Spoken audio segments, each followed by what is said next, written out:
It's a pleasure to meet you all today, at least virtually. Hello from Riga, which is very, very rainy today.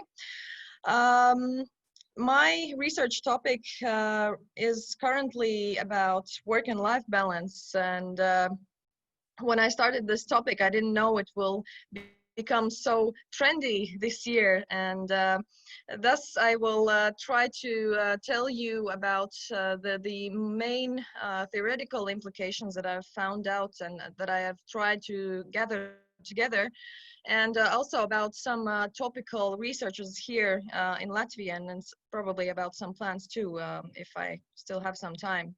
So work and life balance, as we probably all have noticed, is a pretty topical issue. And in my opinion, for a society to be really healthy, it has to be sustainable, and we cannot be sustainable if we are all the time tired, if we cannot concentrate, if we feel anxious, and so on and so on. And maybe a very extreme case for work and life imbalance is in Japan, where they even have a term for this, which is karoshi, which means death because of work, because of overwork. And as always, all the let's say um, all the terms have different terminology, and probably the main issue what I see with work and life balance definitions is that usually researchers take into account the subjective evaluation of their work and life balance. And why I think that is a problem, because very often we don't even notice that there is a problem with our balance, and I will tell you about this a bit later. So what I think the main issue is that there should be also some objective measurements to really tell if the person is in balance or he isn't. As I said, the growing topicality in the society is very noticeable. It is both here locally in Latvia, it is also in European level. So as we can see that in European level, it's already one of the top priorities, and here I would say it's still a big issue, and it's only emerging, but we already have let's say some noticeable research on this, which I would like to tell you about more.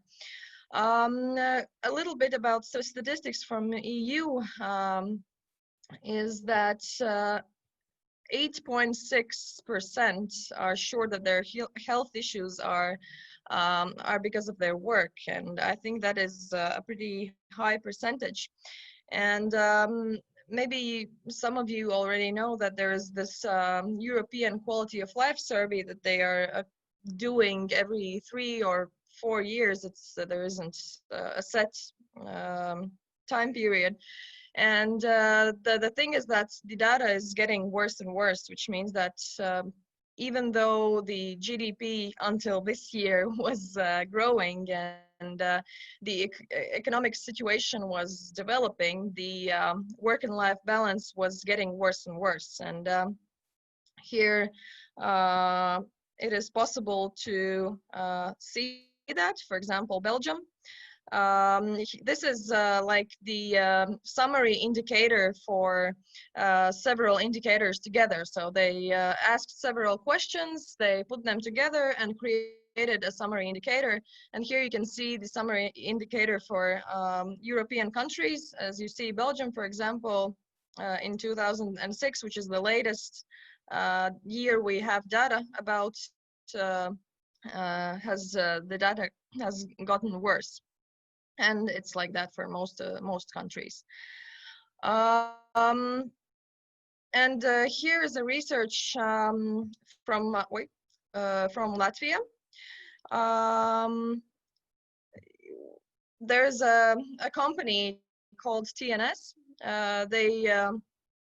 They were very kind, and they shared with me their data. And they tried to find out several things about work and life balance. First of all, they tried to find out whether workplaces are giving any, let's say, bonuses in their workplaces to make this work and life balance better. And the good thing is that mostly yes, and usually it's the elastic working schedule, and I guess even those companies which were very reluctant until this year, they are very elastic right now. So it would be interesting to see the latest data, but this is about 2017.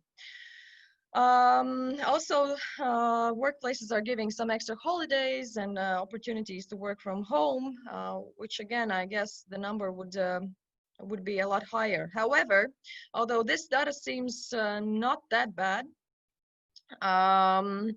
this data is pretty sad, I would say. And why is it sad? Because it turns out that half of the respondents here in Latvia, which are only the people who are working, who are employed.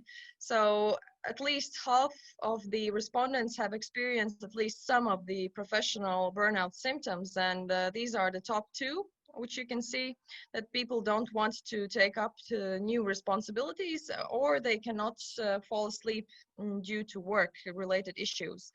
Maybe you can see some other symptoms which, let's say, which you have noticed in your life, not being able to concentrate, feeling exhausted, feeling anxious, wanting to have some medicine, or to use alcohol more often, or any other symptoms which you can see here. And interestingly, that mostly the most endangered part of the society, which happen to notice these symptoms more than others, are women, are those who work in retail sector, are those who work more than 40 hours per week. Those are also those who are not satisfied with their current job. So this gives a link, which I often see in research, is that work and life balance is very closely related with job satisfaction. Those who perceive their workload as high, and those who do want to change their job soon. So here we can also see that, which is very typical here in Latvia, unfortunately, that 40 hours per week are often, it's just a number in our agreements, and very often people are asked to work more hours, and of course it's usually not, let's say, compensated in any way. And another issue that is very clear from this research is that people or employees, they are not ready to talk about this issue with their supervisors. And why is this important? It raises, let's say, an importance of organizational culture as a thing that should be, let's say, taken into account, or that should be given some specific attention, because apparently if people are even not ready to talk about these problems, they do not feel secure about their position. They do not feel that they can trust the supervisor, and there are, of course, other factors. And usually those people who are more ready to talk to their supervisors are those who are top managers, those who are people with high income, and those who feel really secure about their future jobs.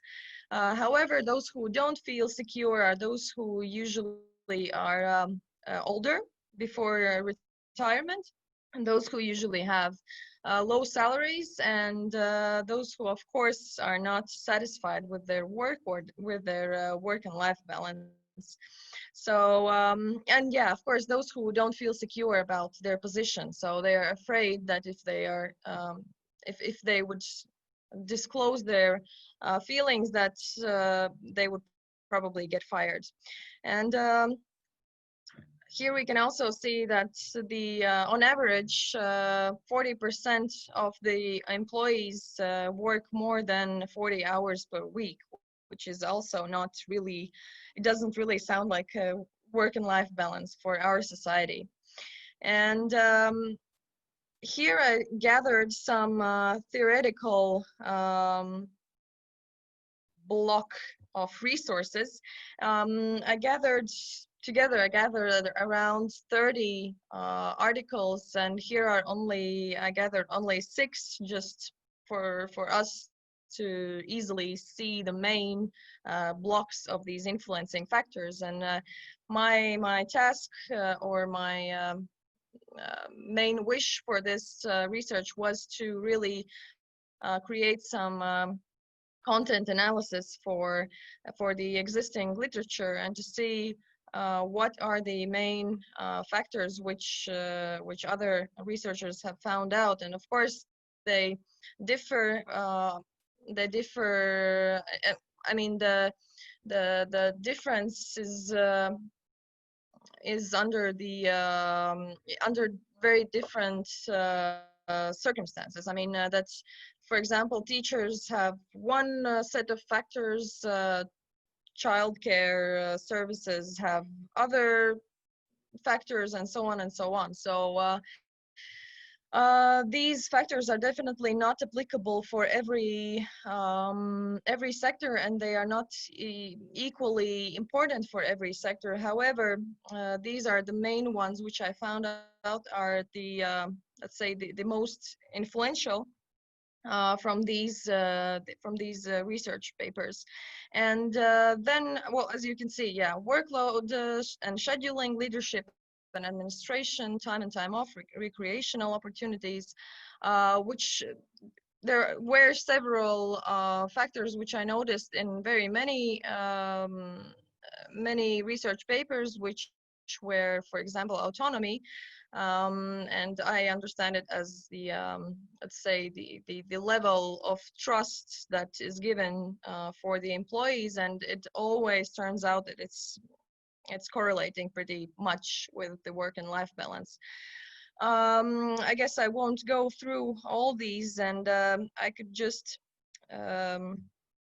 almost finish it with this table, where you can see that these factors are being divided in 2 sectors, which are factors which are influenced by me as an individual, and those factors which are influenced by workplace. And in my further research, I would like to concentrate or put focus more on the factors which are influenced by the workplace, since I am from the management field, not the psychology field. And yeah, basically, I could say that these factors which are influenced by the workplace, most of them could be put under organizational culture, which is, as you can see, leadership, the level of autonomy, supervisor support, alternative working methods, and so on and so on. And yeah, some conclusions. We cannot, let's say, put all what's the word? We cannot ask only for the employers to take care about us. We also have to take care of ourselves, and that's why I think it is very important to be aware about these professional burnout symptoms, and to really look after ourselves, and to really understand that being tired is not okay, and it's not something that we should take as something normal. If this tiredness is really every day and excessive.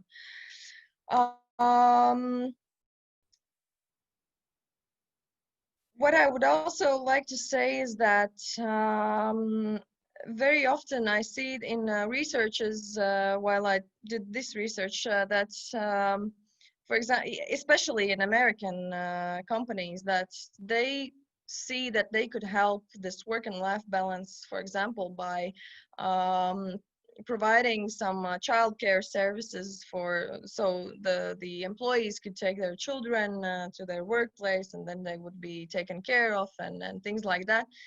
However, I think that it's absolutely absurd and it's very far from work and life balance. At least I think here in Europe, it doesn't really go together well with our culture.